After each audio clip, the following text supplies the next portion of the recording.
Hiding in the remote forests of Siberia is a mystery that could change human history forever. Stone portals, megalithic gateways, and impossible architectures. 30-foot stone blocks stacked across a Siberian mountain, some allegedly weighing 3,000 tons, started circulating online as proof of a lost civilization that somehow moved impossible rock. But here's what makes the story stranger. Geologists had already mapped the Gornaya Shoria formations decades earlier as natural granite outcrops, long before the viral archaeology claims exploded, according to regional geological surveys and later summaries collected by Wikipedia. But the number did not appear from nowhere. So where did the 3,000-ton claim actually begin? The photo that made the internet believe. The first image that exploded across the internet looked almost too perfect to question. Massive granite blocks rose from the snow-covered mountains of southern Siberia like the broken wall of some buried fortress, with tiny human figures standing beside them for scale. According to the 2014 article published by Alternative Archaeology, expedition photos from Gornaya Shoria and nearby Mount Quilium were presented as evidence of gigantic worked stones, some supposedly weighing between 3,000 and 4,000 tons. That number alone changed everything, because suddenly viewers were not looking at rocks anymore. They were looking at an engineering mystery that seemed larger than the pyramids. And here's where the visual trick really starts working. Most of the early images were tightly framed, usually shot from low angles with dramatic shadows cutting across the stone faces. Cracks in the granite looked like carved seams. Flat surfaces looked stacked. The mountains themselves disappeared outside the frame, so your brain stopped reading the scene as part of a natural landscape and started reading it as architecture. According to reports later repeated by the Epoch Times and the Ancient Connection, the formations were described with phrases like Cyclopean masonry and ancient megalithic complex, language that pushed the audience toward one conclusion before any measurement process was actually explained. But nobody stopped to ask the obvious question. Who measured these stones? How did anyone calculate 3,000 tons from a handful of expedition photos taken deep in Siberia? Think about how differently those same pictures would land if a wide landscape shot had appeared first, with clear hiking trails, tree lines, and visible erosion patterns surrounding the granite. The mystery shrinks immediately,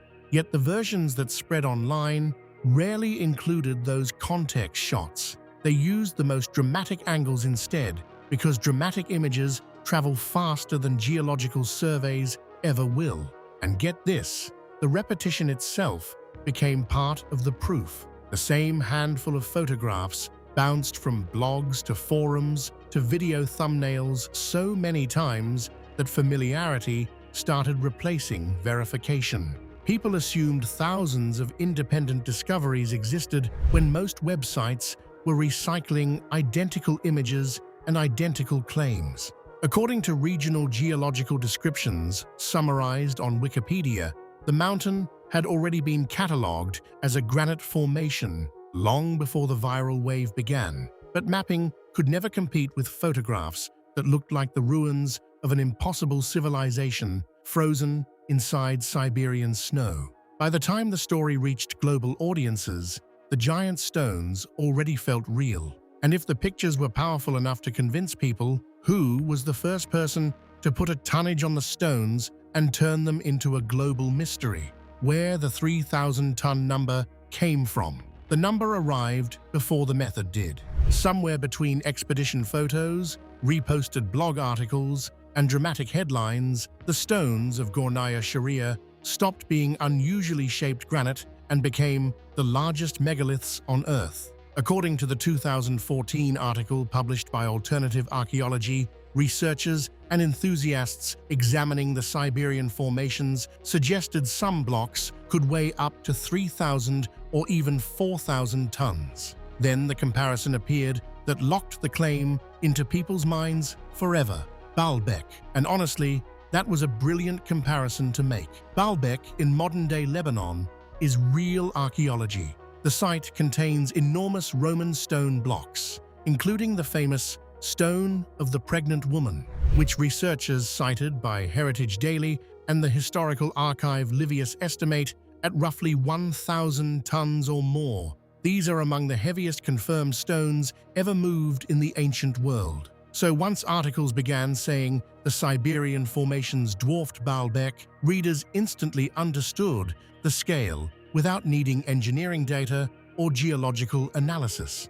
The comparison itself did the emotional work. Here's the thing though, Baalbek's stones were measured, documented, excavated, and studied within an archaeological context. The Siberian estimate spread differently. According to reports repeated through the Epoch Times and alternative archaeology websites, the tonnage calculations appeared as broad approximations based largely on visual dimensions taken from photographs and field observations, not from published surveying methods, density calculations, or peer-reviewed geological studies. That gap matters more than it sounds, because once a number gets attached to something mysterious, repetition hardens it into fact. Websites copied each other.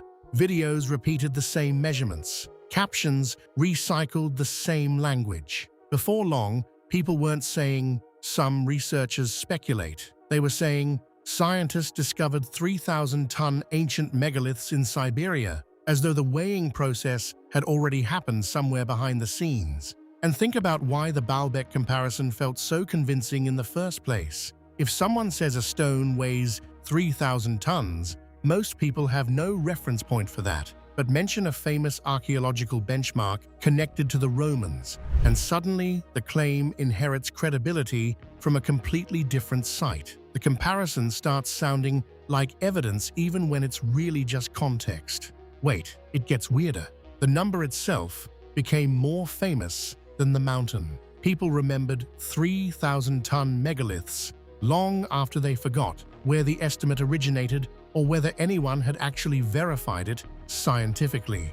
Once you separate the headline from the comparison, the question changes entirely. Instead of asking how ancient builders moved impossible stones, you start asking something far more grounded. What does the mountain itself actually tell us? The geology nobody wanted in the headline.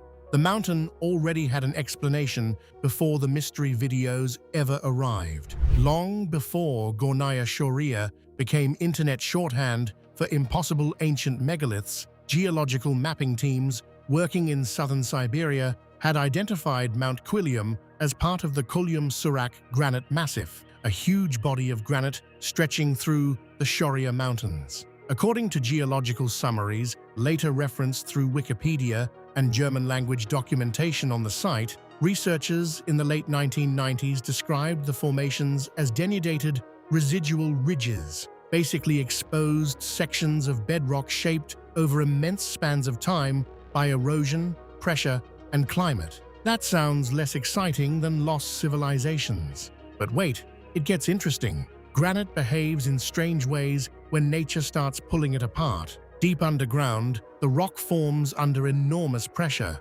Then, millions of years of uplift and erosion slowly strip away the material above it, releasing that pressure like an engine finally decompressing. According to structural geology, references from the University of Benghazi archive, this process creates fractures called joints, natural cracks that often cut vertically and horizontally through granite in surprisingly regular patterns. And when several joint systems intersect at right angles, entire cliff faces can break into giant rectangular blocks that look almost manufactured. You've probably seen smaller versions of this before without realizing it. Sidewalk slabs are split into neat sections. Desert canyons with walls that look carved by machines. Even famous landscapes like Yosemite contain granite faces broken into geometric patterns through natural jointing and weathering alone. Mount Quilium pushes that effect into something visually extreme.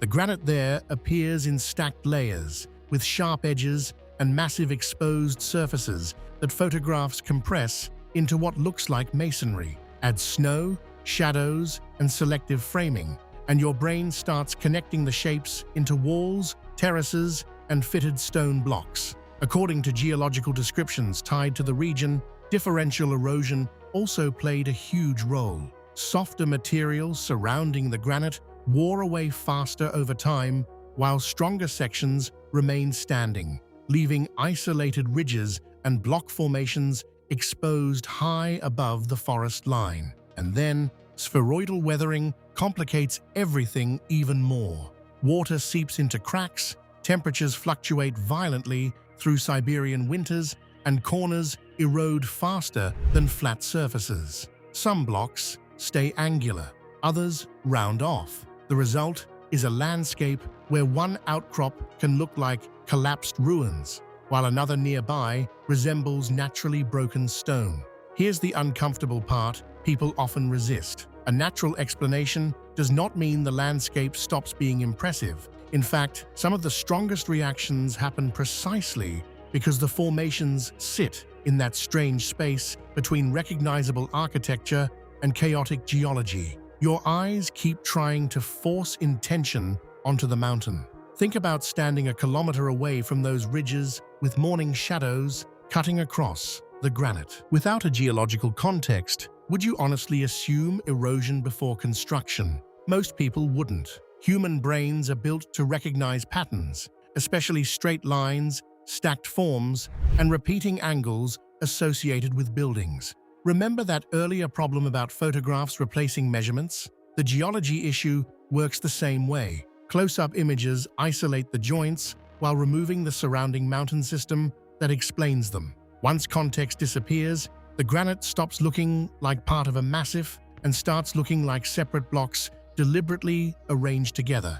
This optical illusion strips the rock of its environmental geography, transforming an expansive, continuous subterranean formation into a series of detached, freestanding curiosities. Field surveys of the Altay-Sayan region confirm that these joint networks penetrate deeply into the mountain core, proving they are deep-seated structural characteristics of the bedrock rather than surface-level carvings left behind by human hands. And that is why the geological explanation never became the headline. Ancient civilization moved impossible stones, spreads emotionally in seconds. Orthogonal granite jointing within a denudated massif absolutely does not. And once geology enters the conversation, the argument shifts from mythology towards something measurable, testable, and much harder to sensationalize.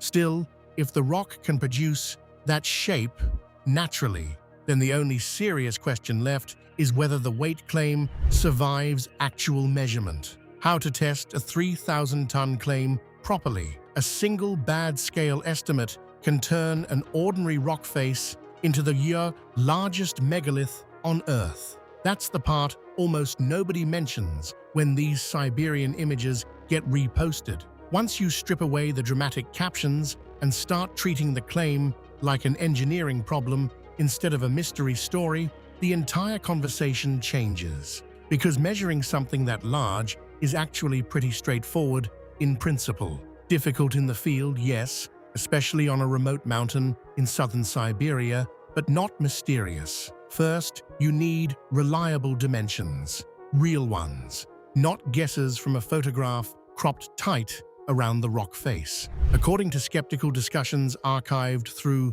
Reddit communities like High Strangeness and Alternative History, one of the biggest issues people kept pointing out was the absence of trustworthy scale references in the original expedition photos. Human figures appeared in some images, but often at odd distances or partially obscured by perspective, which completely changes perceived size. And perspective is ruthless. Here's where it gets interesting. If a person standing near a rock appears just 3 or 4 meters farther from the camera than the stone itself, the rock suddenly looks much larger relative to the body. Wide-angle lenses exaggerate this effect even more. Mountain photography does it constantly. Climbers use these visual distortions all the time without anyone noticing because our brains assume photographs preserve scale accurately. They absolutely don't. So if someone genuinely wanted to test the 3,000-ton estimate, the process would start with either direct field surveying or photogrammetry, which uses multiple calibrated images to reconstruct three-dimensional measurements. Archaeologists, geologists, and engineers do this constantly now using drones and laser scanning. Without that step, every dimension attached to the Siberian blocks remains speculative. Then comes the actual math. Granite has a fairly well-known density, usually around 2.6 to 2.8 metric tons per cubic meter, depending on mineral composition. So once you estimate volume, you can estimate mass. That part is not controversial at all. But wait, this is exactly where tiny errors become enormous ones. Imagine a granite block visually estimated at 20 meters long, 10 meters tall, and 8 meters deep. Those dimensions would produce a gigantic volume and potentially thousands of tons of mass. But if perspective distortion inflated each dimension by only a few meters, suddenly the estimated weight collapses dramatically. A rock thought to be 20 meters long might actually measure 14. A 10-meter height could shrink to 7. Because volume multiplies length, width, and height together, small mistakes explode into huge tonnage errors incredibly fast. And remember something else. Many of the Siberian formations are not isolated rectangular blocks sitting independently on flat ground. According to geological summaries referenced through Wikipedia, the structures are partially connected to the underlying bedrock, fractured irregularly and obscured by erosion. That means even identifying where one block begins and ends becomes subjective in photographs. This is why skeptical geologist-leaning commenters kept returning to the same point online. Natural granite jointing, erosion, and weathering already explain the visual appearance, so the burden of proof falls entirely on anyone claiming engineered megaliths of impossible scale. Extraordinary numbers require transparent measurements. Think about whether you would trust a building estimate if the blueprint dimensions might be off by only 3 or 4 meters. Suddenly, every calculation downstream becomes unstable. And that's what happens when the Siberian claim gets forced through basic geometry instead of internet repetition. The famous 3,000-ton figure starts behaving less like a verified discovery and more like an estimate built on uncertain visual assumptions. So, if the geology explains the shapes and the measurements remain shaky, why does this same mountain keep returning online every few months, as though the mystery was never addressed in the first place? Why the myth keeps coming back? It shows up again and again, like it refuses to stay buried. One week, it's a Facebook post with dramatic captions calling the Siberian formations the largest megalithic discovery ever recorded. The next, it's a reposted blog claiming advanced ancient builders carved impossible blocks in the heart of Russia. And then suddenly, the same images are circulating again, with slightly different wording, but the same core certainty. According to archived Facebook group posts from pages like Ancient Civilizations and Beauty of History and Archaeology, the Gornaya Shoria images have been reshared repeatedly since around 2014, each time gaining a little more confidence in the wording and a little less caution in the claims. And that's the strange part. The evidence never really grows. The language just gets sharper. Here's the thing. Once a story hits that sweet spot between mystery and visual shock, it doesn't need new data to survive. It only needs repetition. And Gornaya Shoria has everything it needs for that cycle. Dramatic granite walls, snow-covered ridges that look almost artificial, and photos that feel like they're hiding something just out of frame. According to later reposts on public groups referencing the same material from the Ancient Connection archive, the site is often described as possibly the world's largest megalithic structure, even though those descriptions rarely point to any new field study or published measurement. But wait, it gets weirder. Every time the story resurfaces, it doesn't restart from scratch. it builds on its previous version. Someone shares the old image, another account adds a stronger claim, and suddenly, what was once strange rock formations becomes ancient engineered megastructures. That layering effect is powerful because most viewers don't trace the origin. They just see the newest version and assume it reflects updated research. And get this, the incentive structure online quietly pushes it even further. Posts that frame the site as a mystery consistently outperform posts that frame it as geology. You can actually see it in engagement patterns across public groups where dramatic wording like lost civilization or impossible stones gets shared far more widely than explanations involving granite joints or erosion processes. It's not even about belief at that point. It's about what travels faster in a feed. Mystery is simply more clickable than correction. Think about that for a second. A careful geological explanation takes paragraphs to understand, while a single image with a bold caption does all the emotional work instantly. One asks you to slow down and analyze, the other asks you to feel first and think later. And in that gap, myths thrive. According to repeated discussions within Reddit communities like r/high strangeness and r/alternative history, even when users bring up geological explanations or reference Wikipedia's description of the formations as natural granite structures, the myth still circulates unchanged in parallel threads. It doesn't replace the correction, it just exists beside it, almost like two different versions of the same landscape. And that's the real mechanism here. Not deception in the traditional sense, but persistence through simplicity.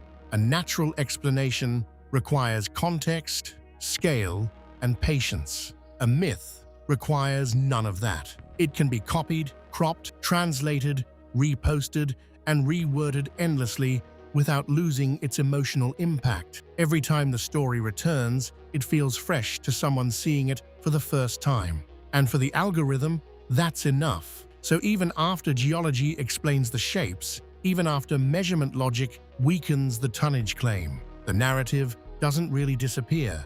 It just shifts platforms, picks up new phrasing, and re-enters the feed as if nothing was ever resolved. And once you see how easily that loop repeats, the final question stops being about stones or numbers or even Siberia itself. It becomes something bigger, something almost uncomfortable to sit with. Because you start wondering whether this was ever about archaeology at all, or whether it was always about how easily a story can outgrow the facts that tried to contain it. Here, it always has. Massive, fractured, visually strange in places, but fully consistent with natural geological processes described in regional mapping and summarized through sources like Wikipedia and early reporting from the Epoch Times. The 3,000-ton megalith idea, though, doesn't survive that same level of scrutiny once you trace where the measurements